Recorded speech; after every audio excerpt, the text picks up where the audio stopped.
Okay, door closed. Let's go. 72. 71. Oh, you're right. 71. I can't count. Welcome to episode 71 of the Barriques Coffee, Wine, and Treat Show. Looking forward to... We have for the first time, we have actually treats as part of the CWT. It literally, I can't remember the last time. Of course, drinking wine at 8 o'clock in the morning is a treat. Or whatever it is we're going to drink this morning. But, yeah, we might as well just do the treat first since it is perfect with coffee. So we have, our quick breads are some of the favorite food items, bakery items in our cafes. We've got pumpkin chocolate chip, which is kind of my favorite. I eat a piece probably every other day. Banana bread. And then our head baker, Emily, has come up with one of her specialties. It's a Vanilla Bourbon Bread, which it is. I thought this was one of these things, I figured it was going to be adult because it had the word bourbon in it, but my kids, this is their new fave. I don't know if it's just the extra bourbon, it just makes it so moist. Yeah, it's sort of the, like, kind of cakiness to it, you know what I mean? And it has a little bit of the, like, what is it, Turbano? Mm-hmm. Kind of sugar on the crust, just to give it a little splash of sweetness. Yeah, that's pretty good. So these slices are out there and available for sale at any of the Barriques locations. I'm going to do a BOGO deal, so buy one, get one. If you purchase this particular bread through our two online channels, either the Barriques.mobi, which is our online ordering, or the Barriques Plus app, which you can download from the Apple App Store or the Google Play Store. And that's the way to do it, especially if you have yourself and your child. You don't have to split the bread, even though eating one of these pieces of bread would be a lot. Yeah.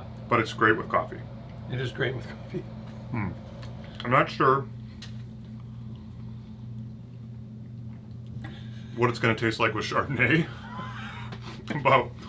It'll accent the lemony flavor. If you say so. There's no lemony flavor in the Chardonnay. No. Finn is referring to... Why don't you tell them while I sit here and chew? Our little special this week is a Chardonnay from the Alto Adige, Sud Tirol, or Southern Tyrol region of northern Italy. This is made by Ala Gator. It's I always keep saying it, this is my retirement home. It is absolutely beautiful area.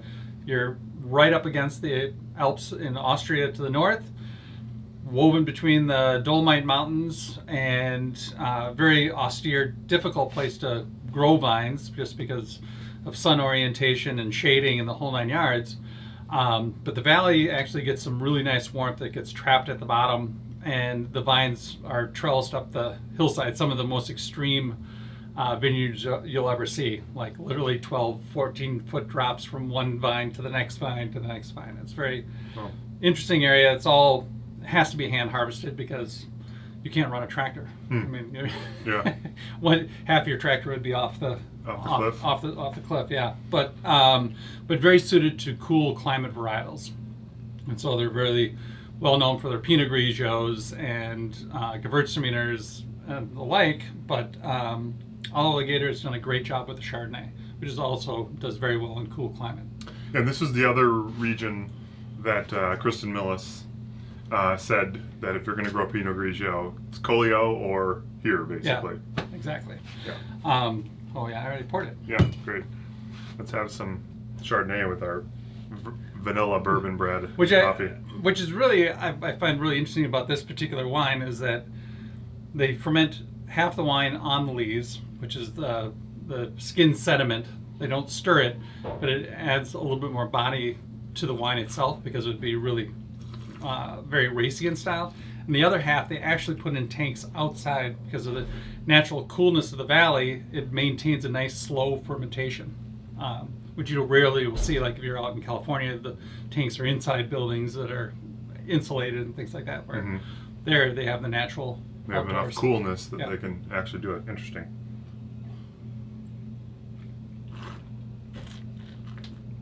They have an old estate that is just absolutely gorgeous. I think it's a Lagrind vine, a red vine that is the oldest in the valley. It trellises up the outside of the building. Mm-hmm. They try to make a wine whenever it can actually produce fruit, but it's something like 180, 190 years old. And I got to think unoaked.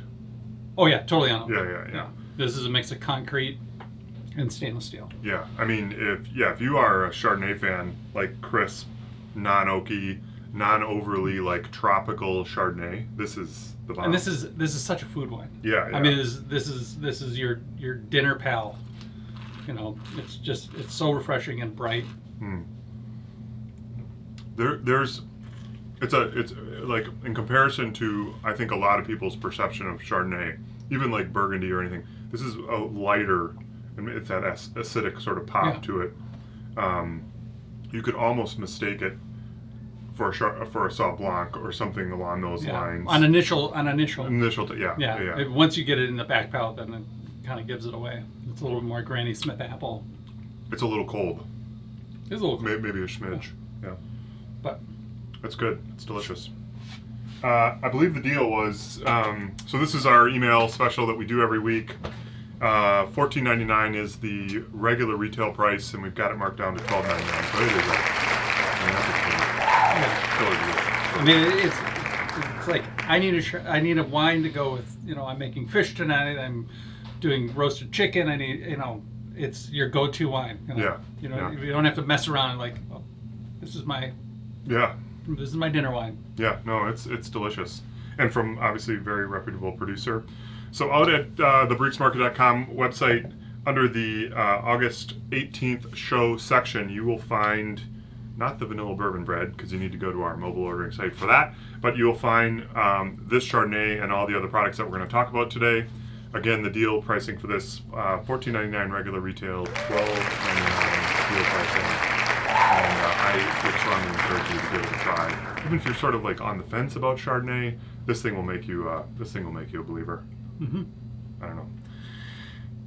Okay, let's talk a little bit about tastings. We've got one coming up. We've got actually a great crew so far to join us for the hybrid Lapis Luna Bonnie Doon tasting with our co-host Andrew Nelson.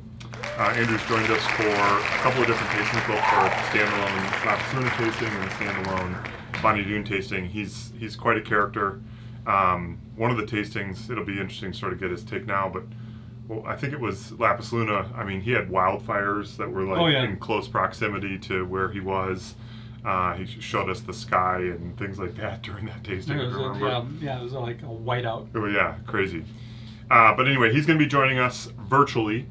You can attend this tasting in person with us at Monroe Street. It's going to be 7 o'clock this coming Friday. The cost for that is $15. Or you can attend the tasting via Zoom. And there's two different prices for that, $30 and $45. The difference between the two basically is for $30 you're getting at least two persons worth of wine, at least two people's worth of wine. And then the $45 one, just we got 4 bottles in the first round, 6 bottles in the second. We've got 3 Lapis Luna, 3 Bonnie Doon wines. I don't know. I'm looking forward to it. Andrew's such four Lapis Luna. 4 Lapis Luna. You're right. Sorry. Yeah, 2 Bonnie Doon. Yeah. 2 Bonnie Doon. Andrew is a character. He's very entertaining. Obviously knows his brand really well. They have kind of a unique story in the wine world. Certainly buying up the cultish Bonnie Doon label was kind of a coup for those guys. Yeah. For sure. And just a really, really good dude. So again, that's this Friday. You can attend in person. You can purchase this out there at the barriquesmarket.com website under either the events section or under the events tasting section or the CWT August 18th show section. And we hope you can join us. We've got a good sized group. Yeah. Should be fun. We got a lot of people. Yeah, for the in-person side, it should be good. Okay, and then. Let's see, where are we going from there? Next week, Friday, Middleton. We do a little sparkling wine. When, as we said last week, I said aside from sake, sparkling wine to me is one of the most utilized of the alcohols out there on kind of a regular basis. So Finn is going to be pouring an in-person sparkling wine tasting there from 5 to 7. You should purchase that online because there's I believe a $5 discount for that tasting if you purchase it in advance. It's, I think, $16 up front, $21 the day of the event. It's very helpful for us because then we know how many bottles we need cold. That's true. Yep. So that's 5 to 7 Middleton next Friday. Then we sort of fast forward a little bit through the holidays and let schools get started and all that kind of good stuff. And we've got a week of a couple of different tastings. Not the 14th of September, we're going to be hosting in person, which is really cool. I went back and watched some of the videos from past Zoom tastings. So Jules Martin, he joined us for 2 different tastings, a Bordeaux tasting first back in May of 2020, and then later in August, we did another round of French wine with him. And Finn brought up when we got this scheduled, he's like, oh yeah, remember his shirts? And I went back and looked, and it was like, oh my God, his shirts are crazy. I'm gonna cut in a clip right here of a little Jules action. He's just a super nice guy, and he's gonna be in person with us at Fitchburg on 9/14. And here is a little bit of what you can expect with Jules. My name is Jules Martin. I am from Bordeaux. In 2017, I graduated from a master's degree in the wine and spirit business in Bordeaux. And I've been working with Aquitaine Wine since 2015 and living in Chicago for now 3 years. And I am in charge of 17 states, so mostly the Midwest. And I come to Wisconsin minimum twice a year. And I really like coming to Wisconsin. And this is one of my good friends I met during a tasting in Minneapolis. He's a big fan of our wine. That was Dog National Day, I think, yesterday. So that was nice. Just a few words about Aquitaine Wine Company. So we are a Bordeaux négociant. In English, you will say a wine merchant. We will go back to what is the specificity of being a wine merchant in Bordeaux, because Bordeaux, it's a very unique way of producing and exporting wine in the world. The company has been created 20 years ago by Margaret and Jean-Christophe Calvet. You see them on the pictures. So Jean-Christophe is born in the wine business, basically. His family has been in the wine business for now 6 generations.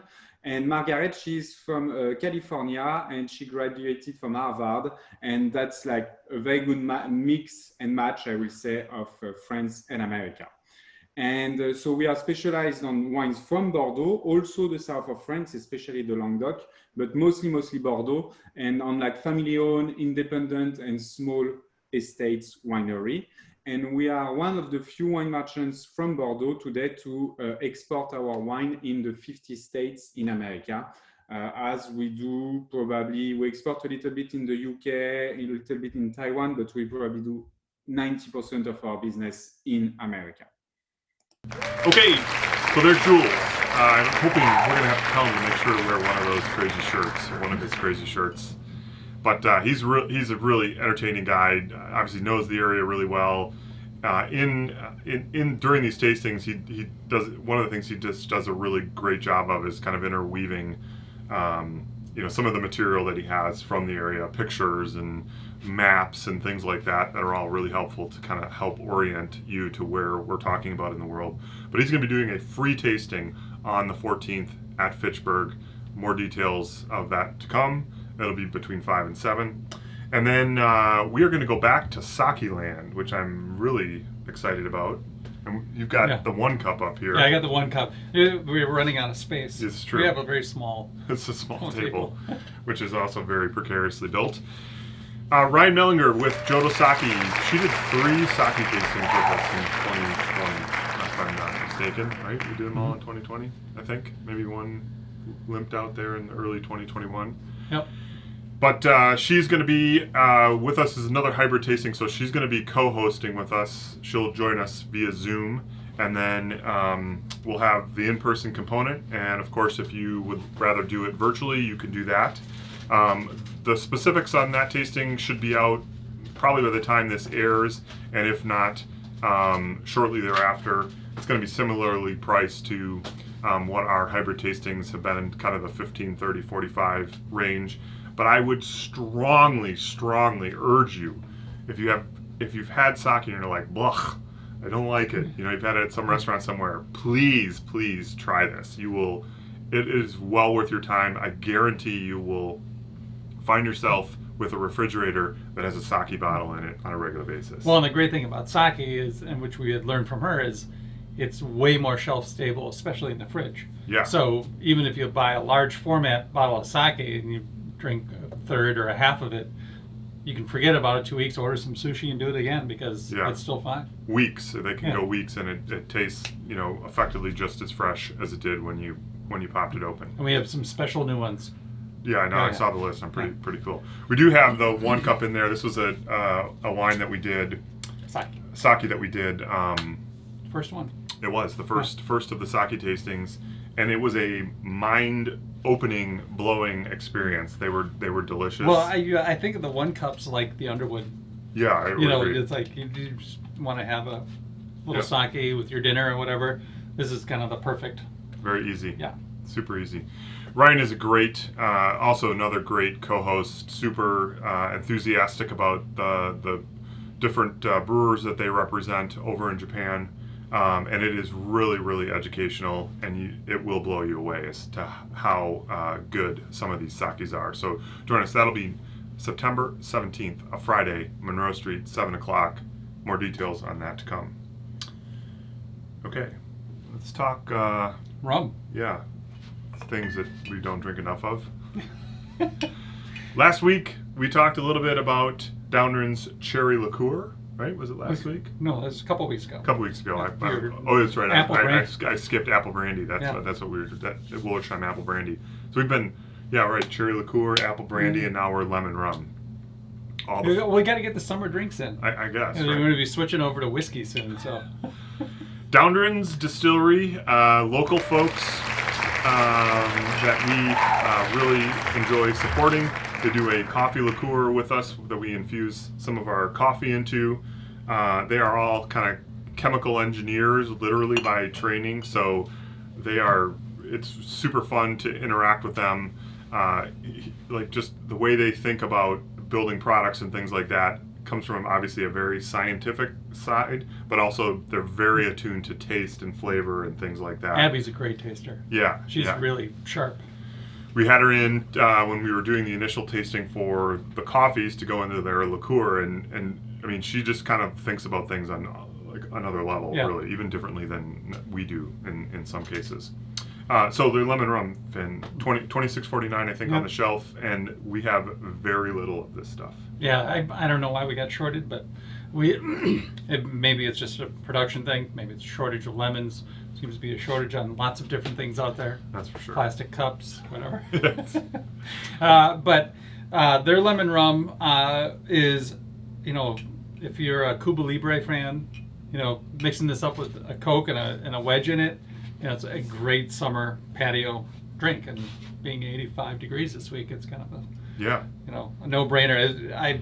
I was such a huge rum fan in college and going to Jamaica and things like that, and Cuba Libre was one of my absolute go-tos. And when I came across this, I was like, oh yeah, Cuba Libre. We're gonna go retro and feel like I'm back in my college days. We have this at Monroe Street, Middleton, Fitchburg. So all three places, not many bottles, very limited release. If you get an opportunity to visit these folks, they have a tasting room. They have a really nice like outdoor area. They bring food carts in. They have live music and stuff like that. It's a great, well worth it trip to see these guys. And we always like supporting their products, given that it's produced so closely. Mm-hmm. Okay, so that's lemon rum. And then last but not least, do you have? Oh, our one. Oh, you do have coffee. We got one bag of the Giraldo Exotico. So we bring Colombian coffee in throughout the year. There's 2 different harvests in that part of the world. It's a mainstay coffee for a lot of our blends, and it's one of those coffees we always say about Colombian coffee. It's one of those like familiar, when you think about coffee and sort of the flavor things that go through your mind. Colombian coffee kind of hits a lot of those markers. It's a very familiar thing to the palate. A couple times a year we get special lots of the Colombian, and we call them out aside from our regular Colombia Cordillera Central, which is the standard thing we run. And the Geraldo Exotico is probably maybe 2 out of 3 years we've had it over the last 6 or 7 years. And you guys literally just got it in and roasted it up, dried it yesterday. I roasted it yesterday afternoon. Yeah. What's it taste like this year? In comparison to like a traditional Colombian, which is, that full-on friendly, in the mug, morning coffee. This one we roasted just a hair lighter. It's a much tighter structure, a lot more complexity to the palate. You get this really kind of cool tangerine orange, dusty citrus to it, and then it fills out into that nice round kind of toastiness and a little bit of dark chocolate. Yeah, it's a great cup. It just with a little time out of the roaster, because we tried it right away yesterday. I made a press pot this morning. We're going to try it again later this morning, and it's really a spectacular cup. Awesome! I can't wait to try it. Maybe we'll get a chance to try it this afternoon. Oh yeah, we're trying it this afternoon too. Cool. Oh yeah, so I guess I'll try it 4 times in one day. Oh, there you go. In 24 hours. $14.95 is what a bag of the Colombia Geraldo Exotico will typically cost you. It's out there, by the time you see this, it will be out there and available for sale at barriquesmarket.com under the August 18th CWT show section, or just in our regular coffee area. It's marked down $2 to $12.95, so it's quite a deal. If you are used to buying our regular Colombian coffee, I would definitely recommend taking a gander at this, or if you just like super solid, medium roasted, like well-priced Colombian coffee, or coffee just in general, the Geraldo Exotico is a great one, and we typically have it for a couple months, maybe less than that, you think, this year? Yeah, I think we may have 1 second bag. Oh, so okay, well then it's not going to last very long at all. It'll be a quick one. So get it while it lasts. I'm drinking it at home. I will drink it at home for a while. Oh, is that right? Oh, yeah. Out of the press, it's particularly good? Yeah. Okay. That's the show. Hope you all get an opportunity. You can still get in on the hybrid tasting this coming Friday. Join the group that's going to be with us in person, or if you want to do it online, that's cool too. And hopefully get a chance to see you in one of the cafes with a giant chunk of vanilla bourbon bread sometime soon. Have a great week, and we'll catch you for episode 72.